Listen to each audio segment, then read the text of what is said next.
Assalamualaikum warahmatullahi wabarakatuh. Perkenalkan, nama saya Antoni Gastiawan dari kelas 4 D4 Elektronika A. Kali ini saya akan mempresentasikan mengenai tugas mata kuliah 3. Dimana topik yang saya ambil kali ini mengenai analisa dampak penggunaan pestisida terhadap kesehatan dan peranan K3 di sektor pertanian.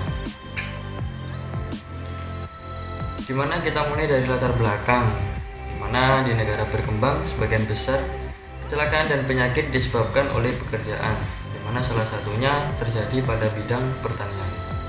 Potensi kerugian yang mengancam sektor ini adalah penggunaan pestisida. Berdasarkan beberapa hasil penelitian bahwa penggunaan pestisida dapat berdampak pada kesehatan petani, konsumen, dan lingkungan.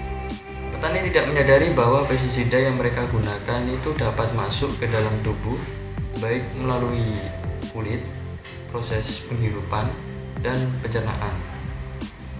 Kemudian di samping itu perlu kepatuhan petani dalam menggunakan alat pelindung diri atau K3 selama menggunakan pestisida yang masih terabaikan.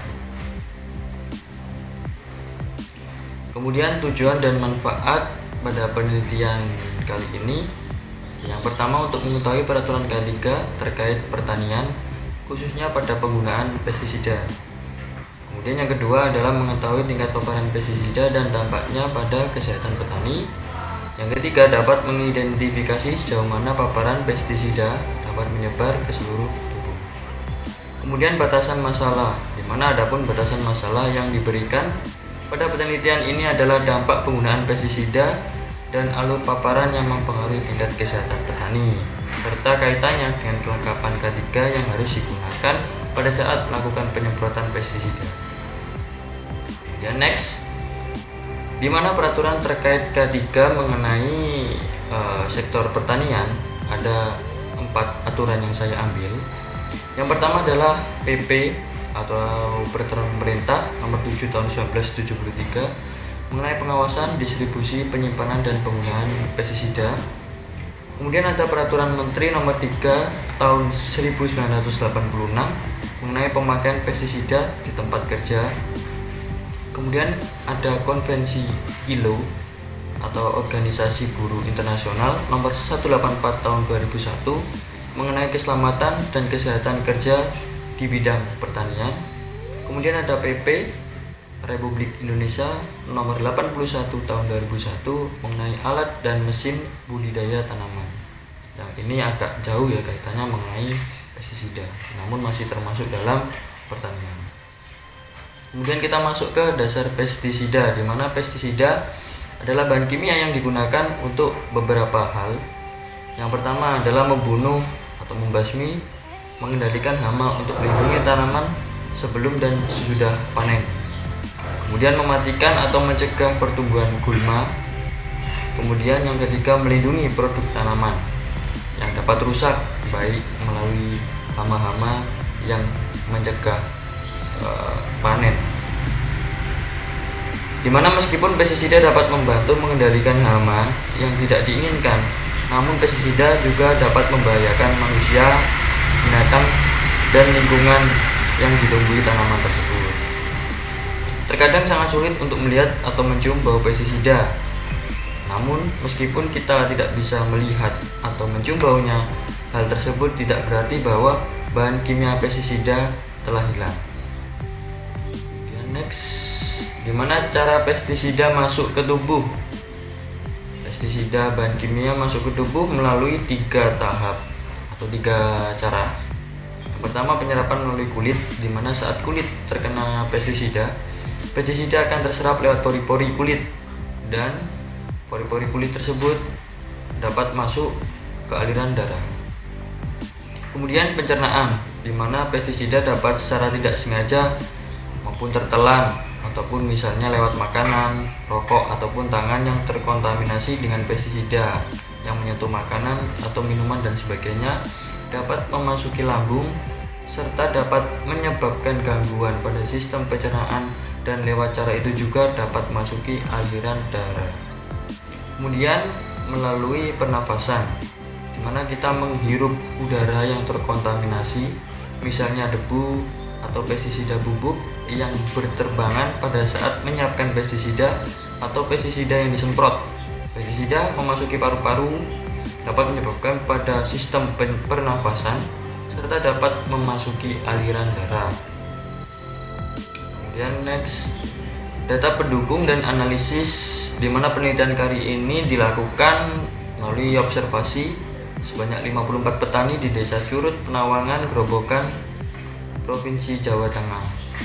Di mana pada grafik yang pertama sebelah kiri, memang berdasarkan hasil penelitian didapatkan data tentang luas lahan petani di Desa Curut, di mana 92% lebih dari 1000 meter persegi dengan data terbanyak luas lahan antara 3000 sampai 4000 meter persegi sebanyak 37%. Yang mana lahan tersebut banyak digunakan oleh petani untuk melakukan bercocok tanam serta penebaran pestisida yang sangat sering.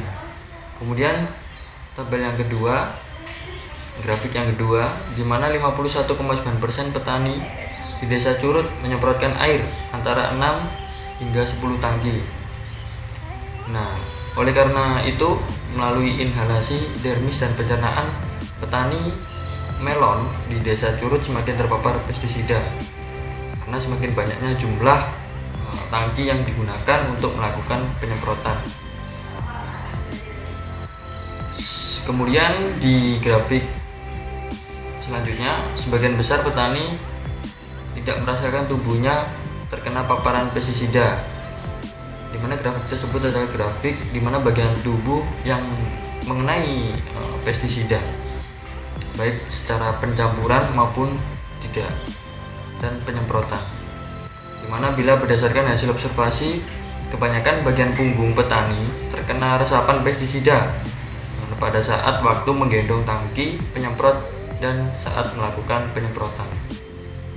Kemudian data pendukung analisis selanjutnya adalah penggunaan bahan aktif atau campuran bahan aktif di dalam pestisida, di mana petani menggunakan bahan aktif lebih dari 75% berjumlah lebih dari 9 jenis bahan aktif. Kemudian tabel grafik yang bawah, di mana kategori nilai RG ini adalah nilai perhitungan analisa risiko, di mana kategori aman untuk menentukan nilai RG harus 1. Namun pada penelitian ini nilai RG seluruh responden lebih besar dari 1 dan hanya 25,9%. Mana petani melon yang memiliki nilai RG kurang dari atau sama dengan 5, di mana tidak ada hubungan yang signifikan terlihat bahwa nilai RG petani melon di Desa Curut telah melebihi batas aman, di mana telah melebihi batas aman yang diizinkan, yaitu 1 atau lebih. Hal ini dikarenakan petani di Desa Curut sudah terbiasa mencampurkan pestisida dengan beberapa jenis pestisida dalam wadah 1 tangki secara langsung. Ini adalah APD yang digunakan dalam penanganan pestisida, di mana untuk pekerja pengendalian gulma secara kimia, alat pelindung diri yang digunakan seperti topi, masker, apron atau celmet, sarung tangan kain, sarung tangan karet, dan sepatu bot. Kemudian ini adalah contoh penyemprotan pestisida yang tidak menggunakan APD yang sangat berbahaya dan bisa berakibat fatal bagi tubuh. Nah, di sini dapat disimpulkan bahwa penggunaan pestisida oleh petani masih belum memenuhi standar perizinan karena mereka masih mencampurkan lebih dari 1 pestisida dalam 1 tangki. Kemudian petani tidak menyadari bahwa pestisida mereka gunakan masuk ke dalam tubuh melalui kulit, melalui proses kulit, penghirupan, dan pencernaan. Kemudian saat pencampuran perlu memperhatikan jenis pestisida yang dicampurkan, yaitu bahan aktifnya, jumlah pestisida yang boleh dicampur, dan dosis yang tepat digunakan.